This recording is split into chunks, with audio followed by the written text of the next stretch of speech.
Video coverage of IT Expo is brought to you by Content Boost, the content marketing specialists. Amplify your sales today. Hi, Eric Lanask here at IT Expo in Miami. Joining us on today's program, Steve Jackson from Bolder Thinking. Steve, thanks for being on the program. Thanks for having us.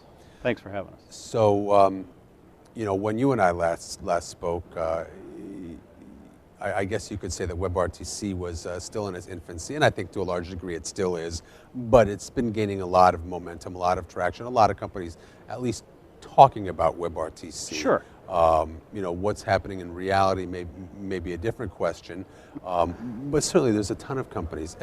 Everybody who's doing something in communications is certainly talking about WebRTC. It reminds me a great deal of when browsers came out, and all of a sudden you had a new simple interface. Now what we see is that if you apply that at the end customer point, it makes a lot of sense. Mm-hmm. To go to a large infrastructure and say, okay, throw it all out and put in WebRTC doesn't make a lot of sense. So we built a product that gives you the ability to enable that on your website, solve the customer immediacy and service problem, but leave your existing infrastructure in place. And that's a different means of thought. We're not changing the big expensive part. We're adding something very small. So you're not talking about going end-to-end WebRTC, you're right. talking about going WebRTC on the customer end, right? And leveraging, and what the call center sees is a phone call, and if they choose, they can enable their CTI connection to provide them with all of the context information of where the person was, what page they were looking at, so that they can provide excellent customer service immediately.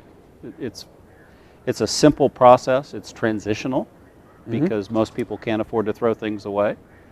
And that really speaks, frankly, to the way Bolder Thinking's built everything that it's built. We have a call center product that recognized a few key things. Number one, call centers are incredibly complex. Mm-hmm. You end up with a whole bunch of people doing all sorts of different things just to keep it running. You end up paying twice because you pay for the software and then you pay for the maintenance to go with it. You end up with all this complexity to deliver a phone call to the right person at the right time with the right skill set. The second thing that happens is you never know what your volume's going to be. So we took an approach that said, we don't care. We'll take care of that for you. Mm-hmm. We're dynamically scalable. So we had one customer that had 4 agents and got 5,000 phone calls in a week. Now, in a traditional call center environment, 4,000 of them would have gotten a fast busy and they'd have been upset. But we answered every call, took messages, they treated it the way they wanted to. And then by being in the cloud and leveraging delivery over the internet, we're able to deliver a much better value. So you get rid of the army of people that you have to keep it running. You handle the load, whether it's a seasonal bump or a spike because of a recall or some special sale. And you do it at a very predictable, low-cost approach, and you're leveraging your existing infrastructure. Almost every business uses the internet because it makes perfect sense. They have desktops, and they plug in a headset, and they're ready to go. So it's one throat to choke. It's very simple to get things done, and there's no specialized infrastructure that you have to keep it operating. Does the concept of one-way WebRTC, let's say, have the potential to increase adoption rates? What we're hearing from the market is that it does, because the thought of replacing massive amounts of infrastructure is highly unattractive to large retailers, large customer service providers, outsourcers who are trying to bring new value for their customers. It's inexpensive and it's easy, but if I throw away all my other infrastructure, I'm lost. So we're getting a lot of positive traction in the marketplace, and we're continuing to refine our offering based on feedback from the market. But yeah, we're getting good response from it.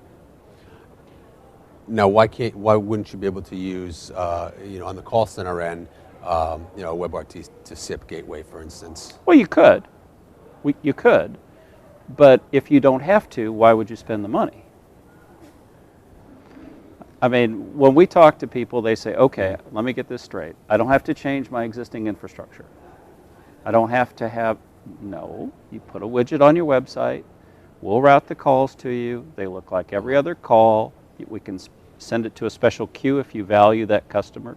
For example, if I'm shopping on a website and there's one question I want answered, a lot of times that shopping experience gets abandoned. We give you the ability to instantaneously get gratification. We live in the microwave society, it makes perfect sense. And ultimately what you're saying is you're addressing the need for enabling communication where it's critical at the customer level, right? And giving the business, the call center element of it, choice as to how to handle it, right? Right. And if they don't want to go make a wholesale change, they don't have to. They can implement it. Their marketing people, their internet salespeople are happy. Their customers are happy. I mean, think about when you try and get customer service and you're chatting. At some point, a monitor gets broken out of frustration. But if you could actually talk to a real live human being before you break the monitor, there's a big win for the customer. Beyond the customer service or the call center environment, where's the next big opportunity for WebRTC?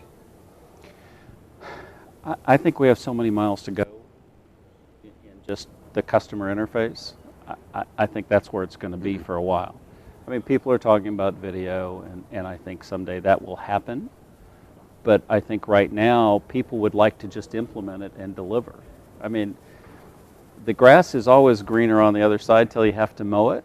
And we're giving people the ability to get there fairly unscathed, fairly easily, and then they can figure out what the next big thing will be. But I think we're too early in the stage for it.